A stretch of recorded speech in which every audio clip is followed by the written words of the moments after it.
Evet arkadaşlar, YouTube kanalıma hoş geldiniz. Ben Ramazan. Bugünkü videomuz harem ziyareti. İkinci avluyu biliyorsunuz. Burası Divan-ı Hümayun. Arkasında Adalet Kasrı var. Şu Adalet Kulesi. Şurası hemen harem girişi. Harem 16. yüzyılda Kanuni döneminde inşa edilmeye başlanıyor. Zamanla büyüyor, zenginleşiyor. İçerisinde padişah, valide sultan, şehzadeler, kadın efendiler ve cariyeler yaşamaktaydı. Harem için şu an bilet alıyorum. Müze kartıyla girdiyseniz zaten müze kartının şu anki fiyatı 100 lira. Hareme girebilmek için de ekstradan 250 lira ödemek zorundasınız. Harem dairesine giriş yaptıktan sonra ilk karşımıza çıkan bölüm sol tarafta hemen Zülüflü Baltacılar Koğuşu oluyor. Burası haremin dış dünyayla bağlantısını kesen bir nokta gibi düşünebilirsiniz. Osmanlı Sarayı'nda görev yapan seçkin ve saygıdeğer bir hizmet sınıfıydı. Adlarını yanaklarındaki uzun favorilerden yani zülüflerden alırlar. Zülüflü baltacılar yalnızca padişahtan emir alırlardı. Padişah dışında hiç kimse onlara söz geçiremezdi. Bu özellikleriyle saray içinde oldukça özel ve dokunulmaz bir konumdaydılar. Aynı zamanda padişahın en yakın korumalarıydı. Törenlerde, özel eşyaların taşınmasında, haremin düzeninde hep onlar en önde olurlardı. Şu anda harem içinde ilerlerken karşımıza çıkan bu taş yol büyük iniş rampası olarak geçiyor. Osmanlı padişahları hareme geçerken genellikle bu yoldan ilerlerdi.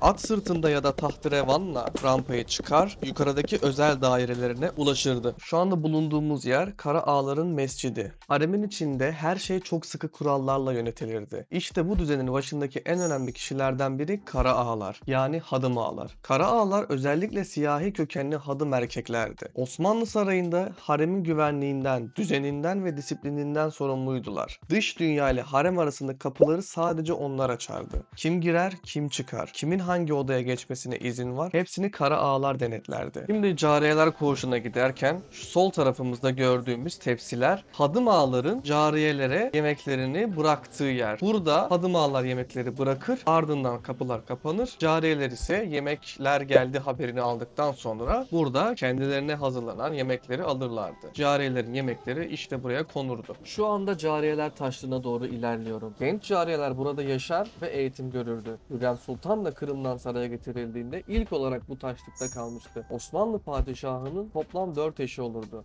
ve padişahtan çocuk doğuran cariyelere haseki denirdi. Hasekiler burada gördüğünüz 4 özel dairede yaşardı. Hürrem Sultan da bir haseki olduğu için bu 4 daireden birinde kalmıştır. Hemen şurada Hürrem Sultan'ın da abdest aldığı bir şadırvanı görüyorsunuz. İleride ise hamam bölümü var. Hamamın içinde 3 kısım bulunuyor. Soğukluk, sıcaklık ve ılıklık. Burası Valide Sultan Hamamı. Valide Sultan dediğimiz kişi tahtaki padişahın annesidir. Bu yüzden onun odası da hamamı da haremdeki en ayrıcalıklı mekanlardan sayılır. Peki Hürrem Sultan valide olabildi mi? Maalesef hayır. Valide Sultan ünvanı alabilmesi için oğlu 2. Selim'in tahta çıktığı yıl hayatta olması gerekiyordu. Hürrem Sultan ise Kanuni'den 8 yıl önce vefat ettiği için bu ünvana erişemeden öldü. Şu anda bulunduğum görkemli salon hünkâr sofrası. Osmanlı sultanları bu odayı bayramlaşmak, düğünler, resmi kabuller ve özel sohbetler için kullanırdı. Gerçekten ihtişam her köşesinde hissediliyor. İçeri girerken sizi altın varaklı kapılar karşılıyor. Duvarlarda mavi beyaz çiniler, yukarıda ise göz alıcı bir devasa kubbe yer alıyor. Her adımda Osmanlı zarafetini ve gücünü hissediyorsunuz. Şu anda 3. Murat'ın yaptırdığı has odaya doğru giriş yapıyorum. Burası padişahın haremde konakladığı, dinlendiği ve ibadet ettiği özel bir oda. Peki burada Fatih Sultan Mehmet, Yavuz Sultan Selim ve Kanuni kaldı mı? Hayır, onlar başka bir has odada kaldılar. Onların kaldığı has oda Kutsal Emanetler Dairesi'ndeki eski has odaydı. Burasını Kanuni Sultan Süleyman'ın torunu Sultan 3. Murat yaptırdığından dolayı onlar varken bu has oda mevcut değildi. Şu an bu has odaya baktığımız zaman etrafını mavi çinilerle kaplı olduğunu görüyorsunuz ve üzerinde Ayetel Kürsi yazıyor. Şu anda gördüğümüz bu konak 18.